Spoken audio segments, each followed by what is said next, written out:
So to have these two films pitted up against each other, or some would say with each other, was quite the film feat. And of course, because they're so contrasted, like different, like with Barbie being this whole like pink, girly, well, you know, girly film, in contrast to the dark, like dark nature of Oppenheimer, which of course, you know, was the creation of the atomic bomb, which wiped out hundreds of thousands of lives. So just the two films, you know, opened in the same day, same weekend, caused quite the explosion. No pun intended, actually, online. So I did actually go to see these two movies opening day on Friday. I got my 2 tickets at the UK cinema Curzon, which is not the biggest. It's not as big as View or Odeon or Cineworld. It's a much more, I wouldn't say niche, but like a lesser known cinema. But it's the only cinema near me, and it's like marketed as this, the film experience, like not IMAX experience, but like film culture experience. So, you know, it's kind of like, it's really weird. So like, you can actually order food and drinks whilst you're seated in the cinema room. So you can like scan a QR code and you can like wave your hand like, to look at the menu, and you can wave your hand over at people, and there's like basically waiters and servers in the cinema room, and you can order things like pizza, you can get chips, you can get a whole load of stuff. You can get popcorn, of course, you can get cocktails, you can get alcoholic drinks. It's quite like it's like a fine dining and wining cinema experience, and like the way the cinemas are designed are like a much more lavish and luxurious compared to the typical cinema. I quite like them. They are on the little bit of the expensive side, but luckily because I am under 25, they have like this under 25 plan where you can get cinema tickets for £6. So I was able to see these two films for only £12. So I'll take it. It's pretty good. Anyways, enough about the actual cinema. Let's talk about the films. So my first screening was Oppenheimer, and that was at 12 p.m, so midday. So I got a bus. I'm sorry, my stomach is really rumbling. I really hope the mic isn't picking up too much. I don't know why it's rumbling so much. Anyways, what I was going to say, and hopefully no one timestamps it. I think that was one of the weirdest things I've ever seen in the comments, people timestamping stomach rumbles. Anyways, so Oppenheimer, let's talk about that one first, because it was the first film I saw. Now, this was a large film to digest and just take in. It is 3 hours of bombardment, basically. There's no time for pauses, there's no time to like really allow you to take in the information you've just been given. It's constant information being thrown at you left, right and centre. Because the start of the film is very, very fast paced, going through more of the early, by the way, warning, there might be a little bit of spoilers. I kind of find it a little bit hard to talk about films without spoilers, so if you haven't seen his films, watch at your own risk, they may be spoilers. So yeah, the first act of the film kind of just goes through Oppenheimer's early life of like popping to and from universities, doing different studies and bringing his theories over to America. And it's quite fast paced, kind of doesn't dwindle a lot. It really rapid firely like gives you a lot of information to process, like a lot of characters to remember, like a lot of physics buzzwords. So you do need to keep a very active mind when watching Oppenheimer. You need to remember certain things. You need to really like pay attention to this film. It's not like a mindless like, oh, let's have a bit of fun. No, you really need to pay attention. So you really do need to be an active spectator when viewing this film. Because I feel like even if like you go for a toilet break, you may just miss some pivotal information. So if you have a small bladder, you may want to be a little bit wary of watching this film. But yeah, first act pretty fast. Introduces us to a lot of new characters. And the second act was really my favourite act, of the building of the bomb in Los Alamos. I'm pretty sure the place is. That act was fantastic. The first two acts I absolutely loved. The characters, the performances. I think this is something that everyone performances are just amazing. The ensemble, the cast, everyone delivers what they need to, and it's something that really helps you draw into this film, because it's 3 hours. 3 hours is a long time, but the performances really help you stay captivated during the entire run through, which I think is pivotal for a film like this, because if the performances weren't there, the entire thing would just collapse, because it really rides on the performances. Sure, it's got amazing technicalities, but because this is such dialogue heavy, such screenplay heavy material with that Nolan's dealing with here, that the performances really just bring it all together. So of course, Cillian Murphy, is it Cillian or Killian? I always forget one of the other. I should really know this before doing a review. Cillian, whatever it is. I think it's Cillian Murphy. His performance, fantastic. I won't lie. I knew nothing about the story of Oppenheimer before going into this, and I won't lie, his accent kind of threw me off a little bit. At first I was like, oh, he's American, and I was like, wait, no, he's German, and then I was like, wait, where is he from? Somewhere in Europe? No, he is American. And I was thinking, like, is his accent maybe a bit off? But then I heard like actual recordings of Oppenheimer's, like Robert Oppenheimer's actual voice, and his American accent is quite a weird one. I do feel like you can sometimes hear his Irish accent slip in there just a tad bit, but it's nothing to bring you out of the experience. It's not immersion breaking. Really delivers such a powerful and captivating performance. I loved it, and like the side cast, they could all be the main character in this. Like the side cast all deliver. It really is a treat just to see such an ensemble give the performance they're giving, because sometimes with films it's like there's this one standout performance and then the rest are kind of like, yeah, they're all right, but it's just one performance. But no, this one is everyone, even if they have the smallest role with one line, even if they have one line, they deliver it, and I think that is so pivotal to telling a story like this one. So of course, Emily Blunt as Kitty, she was cold.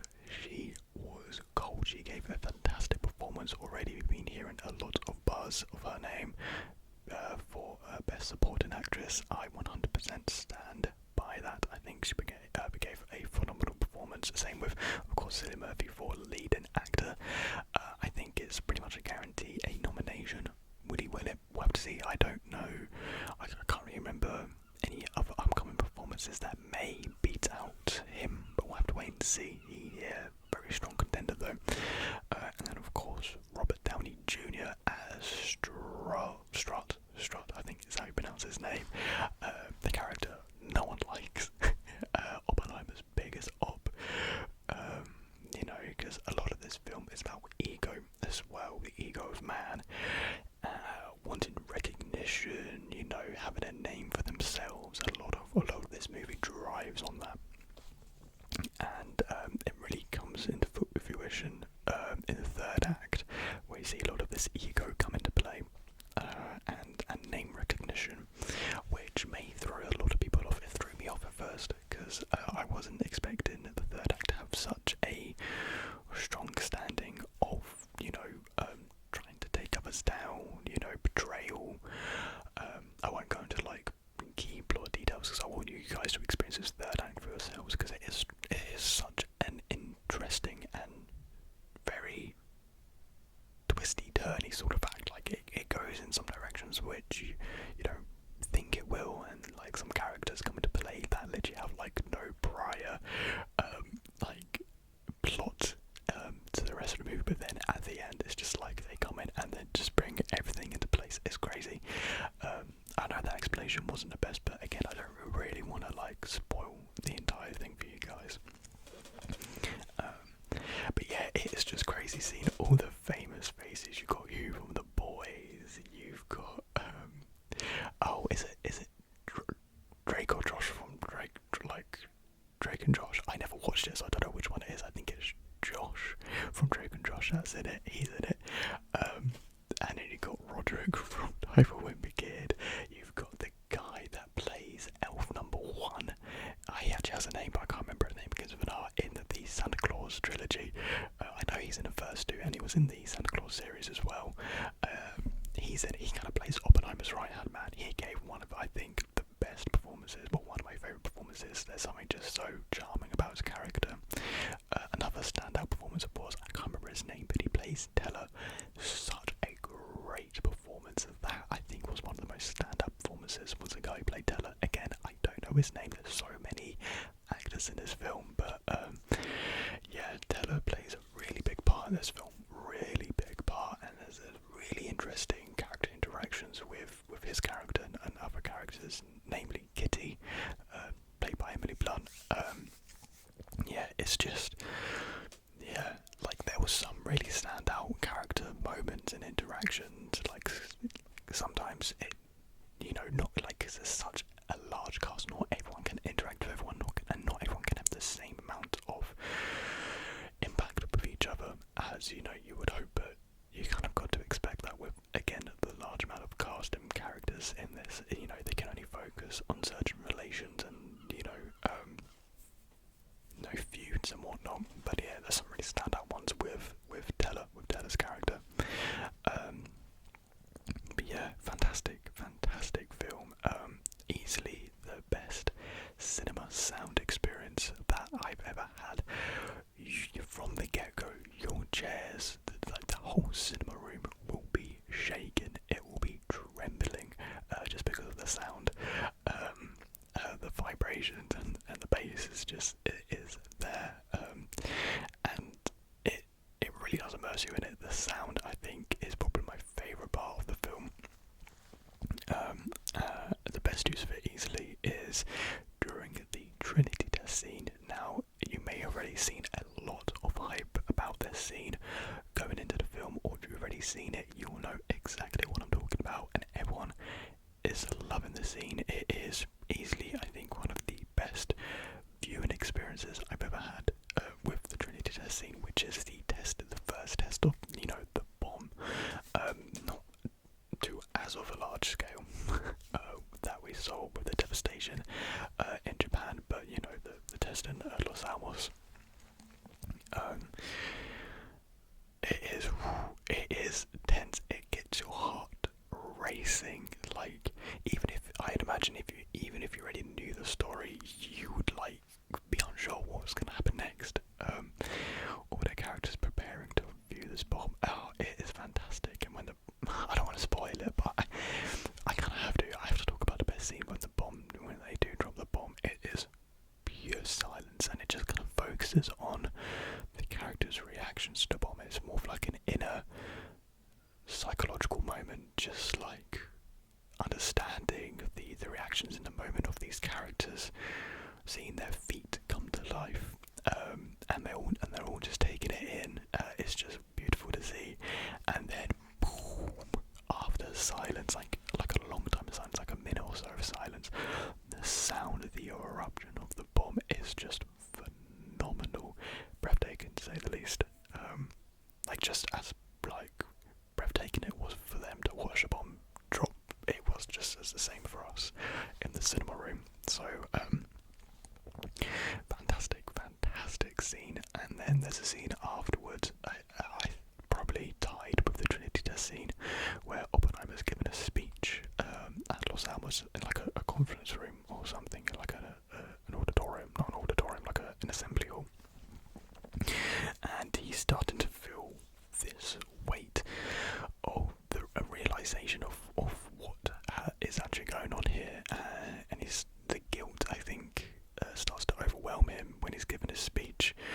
The words he's saying are moving, they're patriotic, they're inspiring, but what he's thinking and feeling in the moment is a complete opposite, complete contrast to what he's saying. And I think that's where the movie really at its best, and when we go into the mind of Oppenheimer, when we go into the mind of these characters, more psychological aspect of the film, I think that's where the film really does shine. I just wish the third act kind of focused more on this weight and devastation. That's why that's why I really wanted to be explored a lot more. Instead, it was more of an ego, like an ego shift, and more for it was basically, in the end, it was more about ego than anything, which disappointed me a little bit.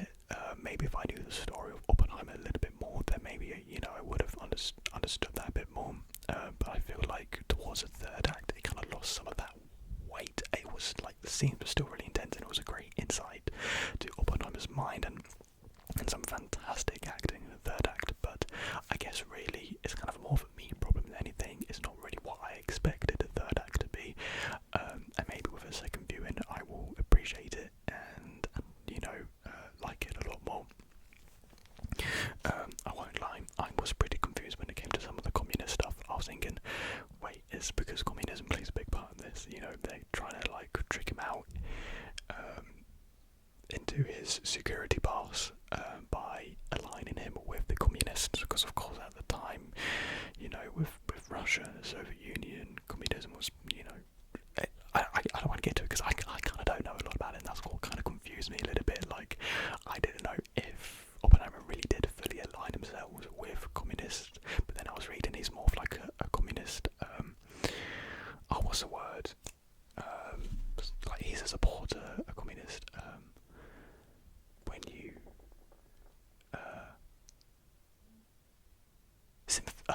sympathizer. He was more of a communist sympathizer, so he didn't like actively participate in their ideas, but he I don't know, that's what kind of confused me. I was kind of a little bit confused on his alignment with the whole politicalness, and of course that is explored throughout the movie, like his standpoint. He's not really a man true to himself. He's not true to others as well. If you can't be true to others, how can you be true to yourself? And I think that's explored a lot with his character.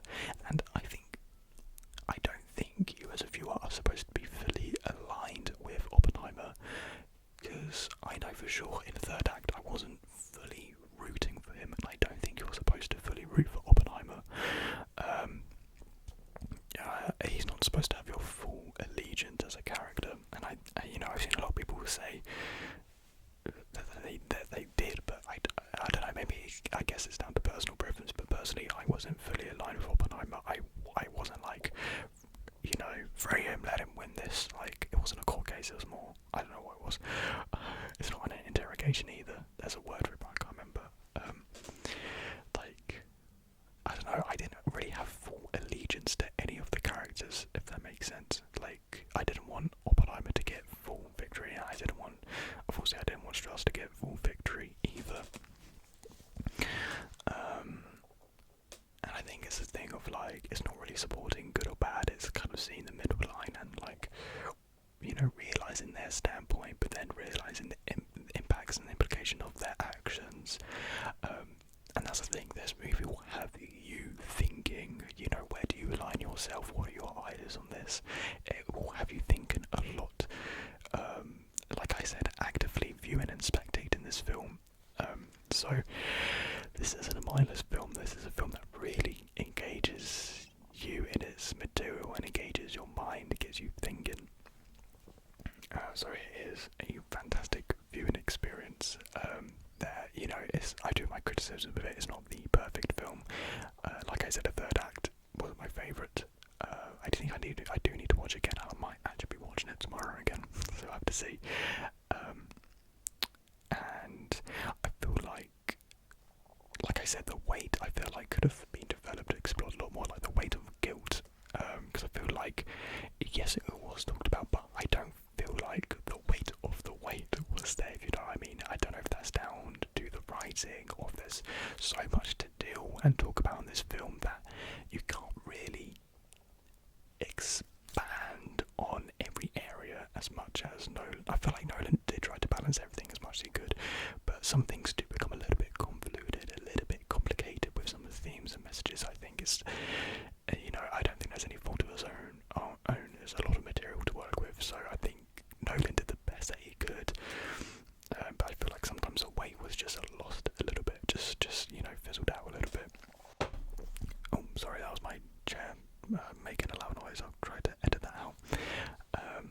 And I do feel like maybe some scenes could have been cut. Like, I heard people say, every scene was important, but like, I do feel there could have been some cuts here and there, just so it would be a much more easier film to digest for the audiences.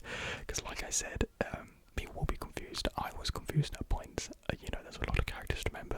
You need to know about politics, and I feel like you do need to know a little bit of history before going into this film, and that was my mistake. I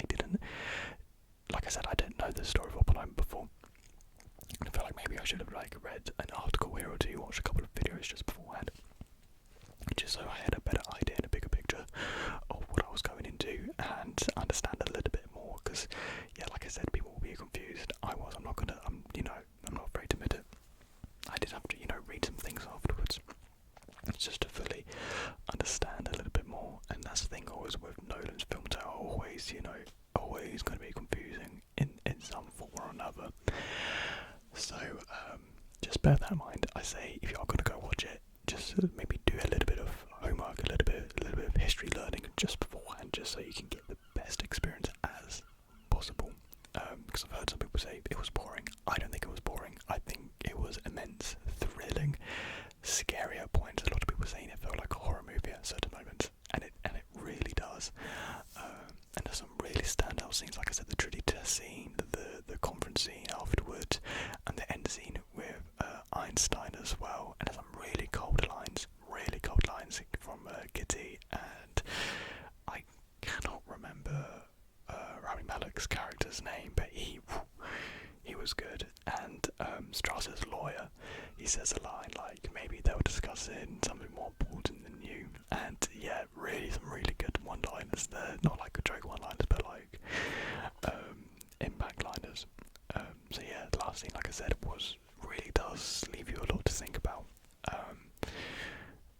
But yeah, it's just a bit long, a little bit too long. I think I've heard some people say it needs to be longer. Definitely does not need to be over 3 hours. But like I said, there's a lot to deal with, and I feel like some things maybe got lost here and there, and like the third act. Like, I think most of my problems are with the third act of the film. I do think I do need to watch it again to really fully give it its due. But for an overall rating, Seagulls Outside, I would give it a 4 out of 5. A 4 out of 5. Very, very solid rating. I reckon it would be 4.5. I don't think so. I've seen a lot of 5 out of 5s. I definitely don't think it's a masterpiece. It's kind of far from it. Like I said, there's a lot of problems with the film. But yeah, it was good. Very good altogether. And then, of course, that was a long 3 hours. And then, kind of pretty much straight afterwards, I had my viewing of Barbie.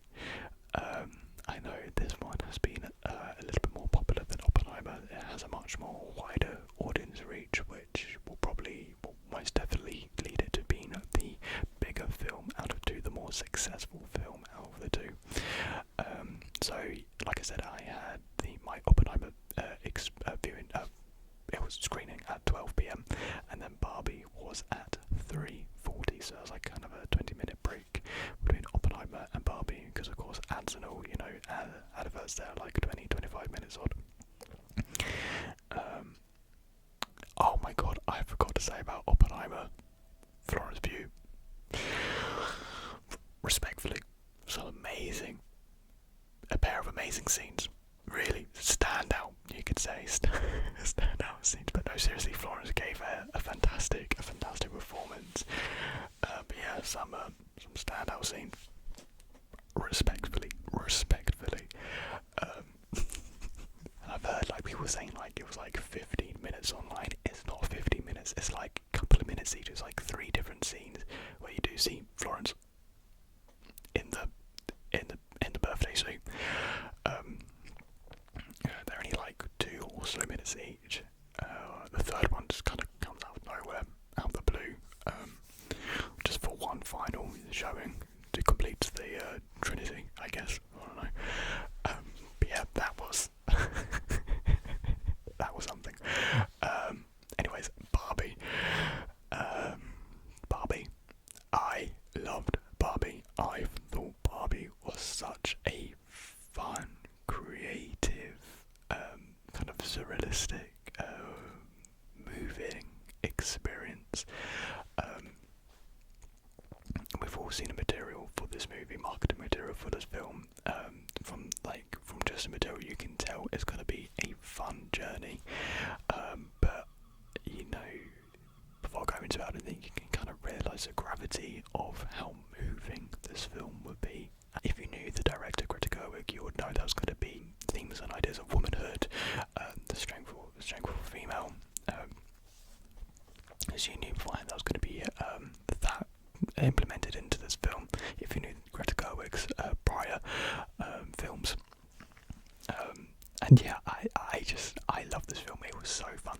I won't lie, the first opening scene did have me a little bit worried. I wasn't too sure. It did feel, I was like, I knew it was going to be more, not childish, but, you know, it was kind of geared towards children a little bit, because it's Barbie, you know, it's a child's toy.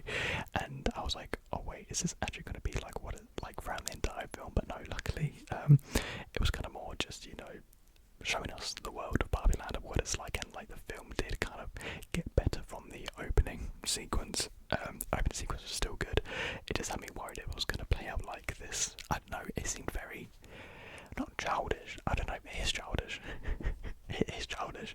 But no, it kind of, it definitely gets a lot more mature very quickly becomes a lot more mature. Margot Robbie delivering, as always, such an amazing female lead. She perfectly encapsulates Barbie's, like, not idiocy, because they're not, because that's the word I think you need to stay away from this film, because from on like a, you know, base perspective, you could just say, oh, all these Barbies and Kens, they're idiots, they're stupid, but I think it's more the right word to use here is unaware, you know, what's another word for unaware? There's a word similar to unaware. Basically, if you can think of any other word, that's what I'm trying to go for here. They're not stupid, they're just unaware of their situations and their surroundings to no fault of their own. And yeah, Barbie, Margot Robbie perfectly encapsulates this, and so does Ryan Gosling. Both their performances are fantastic, and everyone else, again, the ensemble cast are great to watch. I mean, again, it's not like Oppenheimer overall cast, you know, because they don't have the same material to work with as, you know, the cast did on Oppenheimer did. But yeah, still really funny performances. But again, the standout two, of course, Ryan Gosling and Margot Robbie. Oh no, I think her name is America something. She plays the main mum figure in this film. She gives a fantastic performance. She has a really amazing monologue, like half point during this film, or just a little bit afterwards. And again, there's going to be spoilers. When they're in Barbie Land, she gives this fantastic monologue about womanhood and, you know, the struggles and day-to-day, like, struggles of being a woman. Like I said, again, there will be spoilers. So, there will Barbie lives in Barbie Land. It is a world controlled, managed and run by women. So women are in power. Women basically have all of the jobs. You know, they work on road construction and whatnot, and it's mainly populated with women. And then the men, the Kens and Alan. We can't forget about Alan. You know, Barbie ally. The Kens are kind of like put to the side. There, you know, it's a bit of a, you know, a reverse situation of the real world. And when we do get to the real world, Barbie and Ken learn and find out that the world is, you know, largely majority run by men, and it's not this feminist utopia that they thought they created for little girls. You know, it's, you know, there's not the equality that they dreamed and imagined of in the real world. You know, as soon as Barbie lands in the real world, she gets catcalled, she is, you know, sexually harassed, which she's even put in jail for. Well, not put in jail, but gets arrested for. It shows how the world is not perfect. The world is not the world that we wish we could imagine, and have this, not utopia, but this basically equality. There's no equality. It's just the easiest way to put it. And so Barbie, she's not dealing with this very well, and she's essentially, the story is she's like broken, and she's trying to find the person who's playing with her to help them try to fix out their problems so that she can be better, so she doesn't get cellulite. Because basically she's in the Barbie Land, she starts saying, oh, you're thinking of death, or why is my body changing, why am I no longer perfect, why am I no longer the perfect stereotypical Barbie, why is this happening to me? So she has to travel to the real world and see what's wrong with the kid that's playing with her. And so she goes and finds out that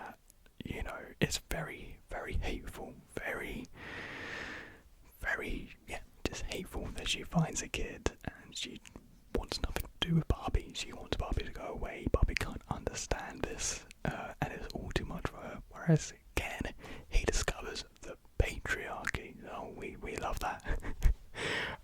Take a shot every time they say patriarchy in this film. You know, with words of men, horses, cowboys, dream, like, you know, stereotypical masculine traits, and he develops this understanding idea and brings it over to Barbie Land, because he you know, in an ideology, like, thinking space, this is where he's felt seen and felt heard, because he's very much so dismissed and ignored in Barbie Land. So finally he's like, I found a purpose, I found what I need. So he implements these ideas into Barbie Land and completely changes it. So he takes over Barbie's home, he implements all of this masculinity and inequality, even though there was inequality beforehand in Barbie Land. Like I said, it's more so like the reversed world though, so like, that's why I was saying, like, it was like inequality like both ways.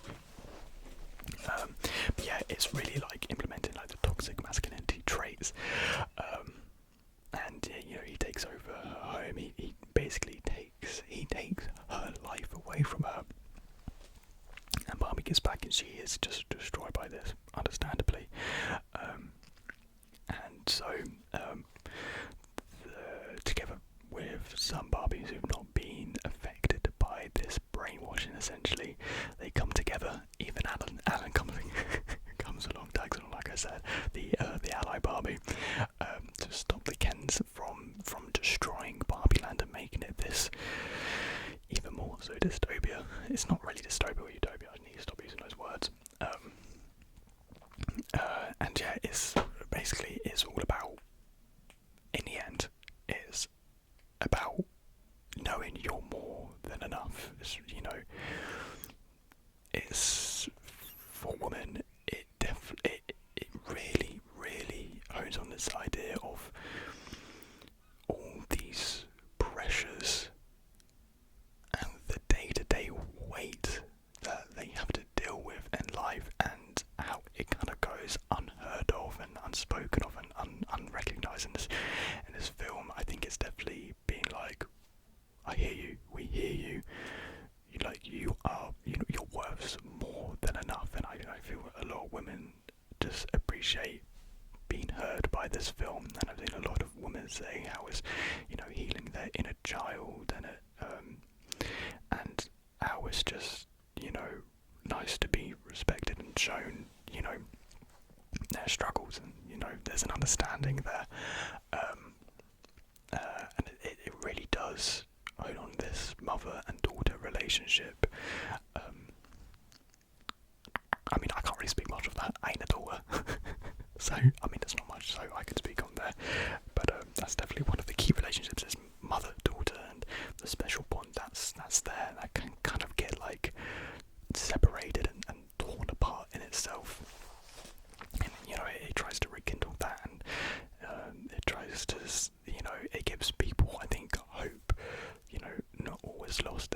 You can still rekindle. You know, again, it's basically like saying, at the end of the day, you're more than enough, basically.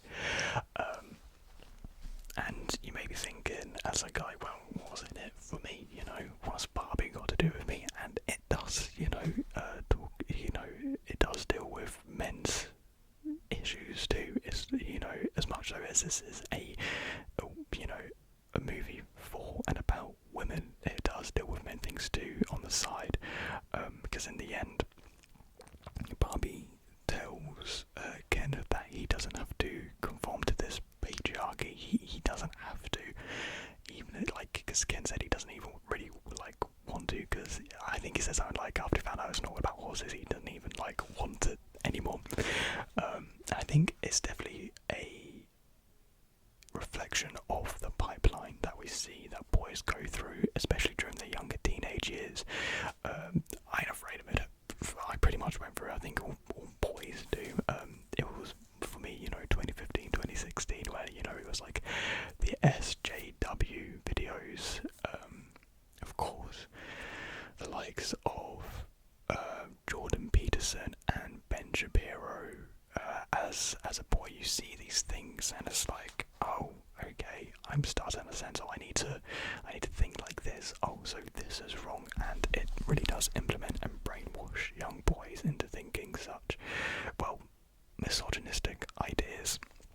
And that's kind of what was represented here. Again, goes through this pipeline. He sees these things, but he doesn't understand them. It's all a misconception, a misunderstanding. I think that's what really Greta Gerwig's trying to say here. It's like not really to their fault. It's just the unfortunate event of what's presented to boys at that age. And luckily, as many of us I know, able to break away from them ideas. And with the likes now, now it's Andrew Tate who started this pipeline for young boys, and giving young boys the wrong idea of masculinity. It gives them the idea of this toxic idea of masculinity, but masculinity itself isn't bad. At least I don't think it's bad to be masculine, but in a way that's not toxic or that puts down women. And it really, Barbie allows Ken to know that he is enough, and he doesn't have to do all these things. He doesn't have to basically destroy himself and the world and others around him because of these ideas that he's tried to implement, and he doesn't really understand. And then I've seen people say that Barbie apologises to Ken, but Ken doesn't apologise to Barbie, which I don't really understand either. Maybe there's like a reason. I mean, I guess in the real world, women are kind of supposed to be seen as these like supporting, emotional support roles. So I guess maybe that's what the film was trying to lead into, whereas men aren't really. I don't really know why Ken didn't apologise in the end. Maybe someone in the comments can let me know. I think maybe it would have been good for him to apologise. He definitely, he caused harm and hurt Barbie, so it makes sense to apologise. But I guess he didn't. But yeah, it's a really fun film. As much as like what I describe kind of doesn't seem like fun. It's portrayed in like this over the top, surrealistic world that is easy to digest for people. So yeah, it's very on the nose. It's not like you don't need to do a lot of deep thinking yourself. It's all pretty much explained to you. It's all very much said and shown to you. So the message itself, there's no like underlying message. It's all very clear as day basically. And I guess that's good because, like I said, Barbie is a kid. It's a toy for kids, so better in a way that's easy to understand for kids and kind of help them understand at such a young age. I think is really, really pivotal, and I think Greta Gerwig has ultimately succeeded there. Because it's not like the Kens aren't villainized, and I think that's an important thing here because I feel like nowadays you see a lot of this idea of villainizing men, and in an educational standpoint that's not a good way to portray to men what they need to change. It kind of just angers and just it doesn't progress anything. It causes more conflict. So I think Greta Gerwig has done a fantastic job here, getting it across to boys and I think maybe all ages. Maybe change some ideas, recognise some faults that you may have, great film, great message. I had a really, really fun time with it. I know I said a lot about like the feminist elements of it, but the comedy is fantastic as well. Like there are multiple times you will be laughing in your seat at the cinema. It is a really, really funny film. As much of it is a kids film, it's a 12, it's rated 12 here, so it's like there's a lot for everyone. Like there's like elements for kids to enjoy, but I think a lot more for like adults and teens to enjoy. So it really seems like a film for all generations and reach all masses of any types of people, which I think is so pivotal for a message like this to be able to communicate to communicate it universally.